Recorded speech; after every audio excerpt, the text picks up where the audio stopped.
On the same day that Saturday Night Live mocked President Trump for his handling of ISIS, the president authorized an operation that took out the ISIS leader.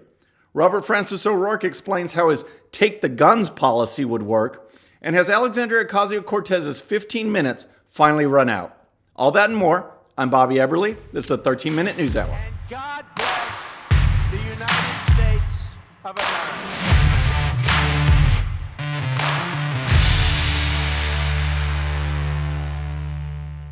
All right, friends, welcome to the show. I hope you had a great weekend. Mine was great because the Astros are up 3-2 in the World Series, so all is good. Game 6 is tomorrow night, so looking forward to that. But we've got a lot of news, and we're going to start with President Trump because there was some big stuff that went on this weekend.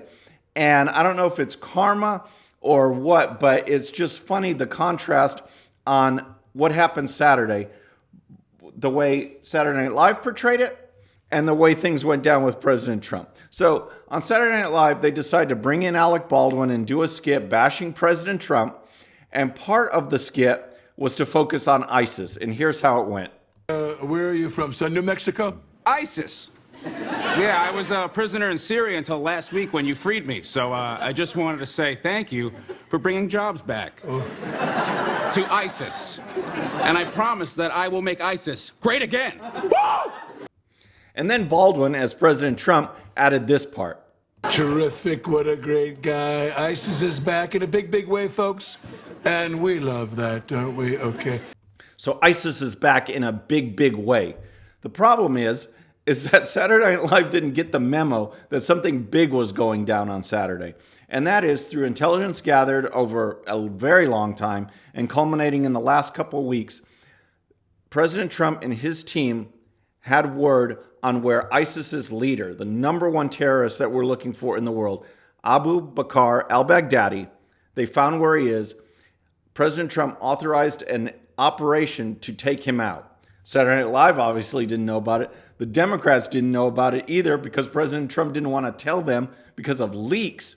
But on Sunday, he held a press conference and announced to the world and to our country and everyone what happened. And here's part of President Trump's statement. Last night, the United States brought the world's number one terrorist leader to justice. Abu Bakr al-Baghdadi is dead. He was the founder and leader of ISIS, the most ruthless and violent terror organization anywhere in the world. So that's quite a bit different than Saturday Night Live's take on the president and ISIS. So the president explained how the operation went down and how al-Baghdadi fled in his compound into a tunnel, into a dead-end tunnel. And here's more from the president. The compound had been cleared by this time, with people either surrendering or being shot and killed. 11 young children were moved out of the house and are uninjured. So 11 children were removed from the compound unharmed, and al-Baghdadi took 3 of his kids with him down this dead-end tunnel, and then President Trump describes those last few moments. He reached the end of the tunnel as our dogs chased him down. He ignited his vest, killing himself and the 3 children. His body was mutilated by the blast. The tunnel had caved in on it in addition. So wow, what an operation. The same day that SNL mocks President Trump, the ISIS leader is taken out. And I just want to share one more clip with you because the president had a very thorough press conference during his statement that he made. And one of the things that he mentioned was actually broadcasting those last few moments of al-Baghdadi so that supporters could see what a coward he is. And I just wanted to play that for you. He died like a dog. He died like a coward. He was whimpering, screaming, and crying. And frankly, I think it's something that should be brought out so that his followers and all of these young kids that want to leave various countries, including the United States, they should see how he died. So see, I find that clip very interesting because in the past, with President Bush or President Obama, there was always this, we don't want to say anything to upset the terrorists. the people that are attacking us, the people that are already planning to do us harm. There was always this, oh, let's tread lightly, let's not offend them. And President Trump is just the exact opposite. He says, let's show these people who are trying to recruit others, even in the United States, let's show them what a coward their leader actually was. I think it's brilliant. I don't know if it'll ever happen, but I just love the approach rather than trying to appease or tread lightly over the people who already hate us. Let's take them out. Let's decimate ISIS and move on. It doesn't make any sense. So following this, how was the reaction? Well, I picked a few examples just to show you that the Democrats and the media, they have a hard time understanding anything that happens good in the Trump administration. So as you know, the Democrats weren't advised about this operation beforehand because President Trump was afraid of leaks, like the House Intelligence Committee run by Adam Schiff, who's leading this impeachment inquiry. We see how Schiff lies and just makes up stuff. So the last thing we want to do is brief them and have things leak out and possibly endanger the mission. So Nancy Pelosi put out a statement. Here's part of what she said. She said, the death of al-Baghdadi is significant, but the death of the ISIS leader does not mean the death of ISIS. Scores of ISIS fighters remain under uncertain conditions in Syrian prisons, and countless others in the region and around the world remain intent on spreading their influence and committing acts of terror. The House must be briefed on this raid, which the Russians, but not top congressional leadership, were notified of in advance, and on the administration's overall strategy in the region. Our military and allies deserve strong, smart, strategic leadership from Washington. Yes, and I think that's exactly what they're getting. No thanks to the Democrats and the media that try and subvert anything that President Trump tries to do, whether domestically or under foreign policy. Now, the other thing I want to show you is the Washington Post ran an obituary of al-Baghdadi, and it was just, I can't describe it because their headline originally described this terrorist leader as an austere religious scholar.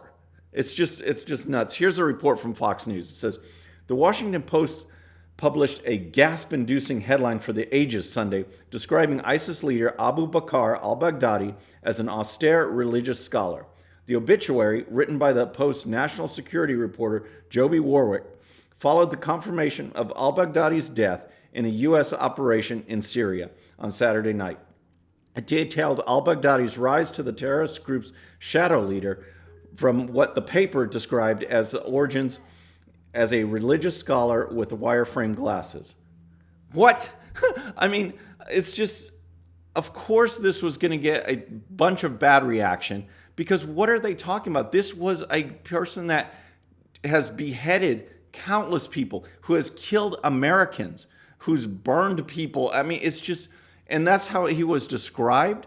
So, of course, the Washington Post, under this pressure, they changed their headline and they ended up changing it to Abu Bakr al-Baghdadi, extremist leader of ISIS state, dies at 48. A little bit different than austere religious scholar, all right? Former White House Press Secretary Sean Spicer put out this tweet. He said, stop, read, and think about it.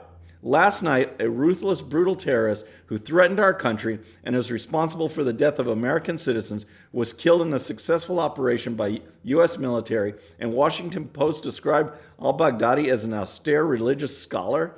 I mean, it's just ridiculous that, I mean, do these media organizations, are they ISIS sympathizers?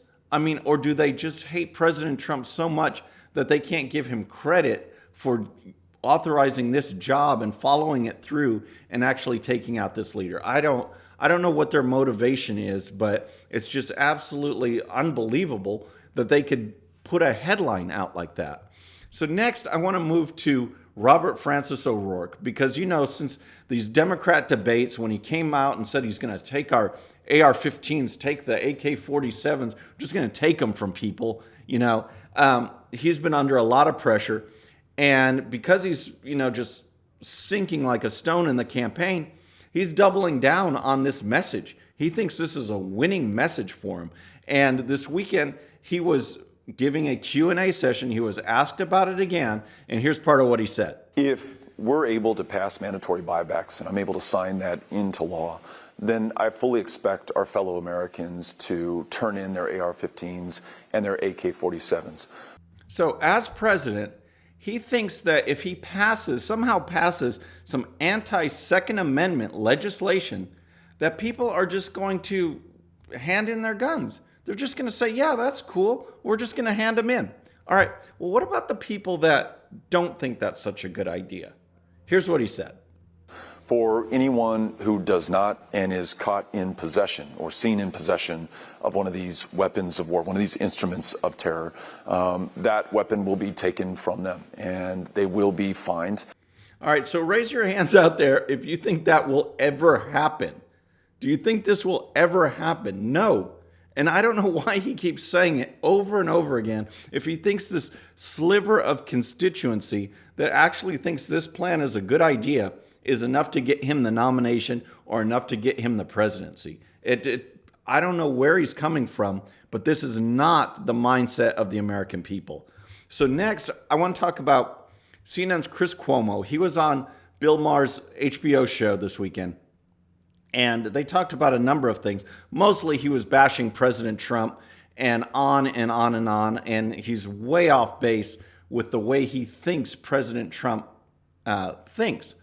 But what was interesting is they moved to the topic of the squad. You know, Alexandria Ocasio-Cortez and Ilhan Omar and Rashida Tlaib and Ayanna Pressley. And 3 out of 4 of them have now endorsed Bernie Sanders for president. So it shows that these socialist-minded freshmen want their socialists. That's what they want for the American people. And so Bill Maher asked Cuomo about Alexandria Ocasio-Cortez in the squad, and here's what he said. 3/4 of the squad came out for Bernie Sanders. Yes. Yes. Yes, they did. I laugh at that because I don't know how that squad thing actually happened. So that's pretty interesting. I don't think Bill Maher was expecting that initial response. And here's more from Cuomo. I don't know why we're calling a bunch of freshmen some kind of entity of influence in a system they just got into.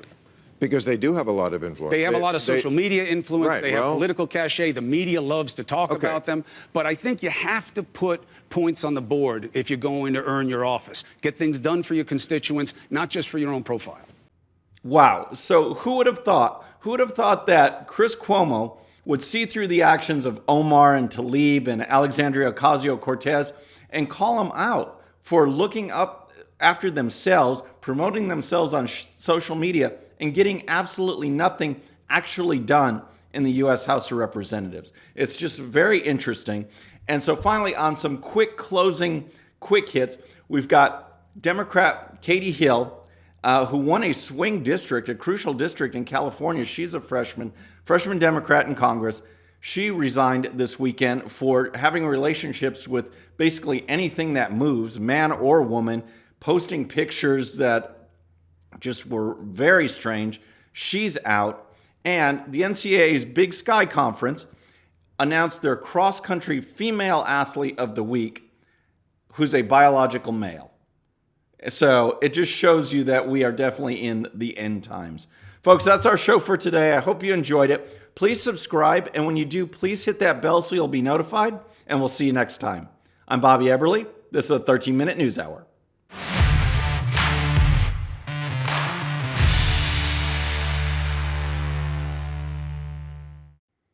Okay, friends, just a little reminder before you go, and no, this does not count against my 13 minutes. Please hit the subscribe button below and tell your friends. And if you happen to miss our last show, you can check it out right here. And also for great conservative news and commentary, please check out GOPUSA.com. All right, folks, we'll see you on the next show. Have a great day.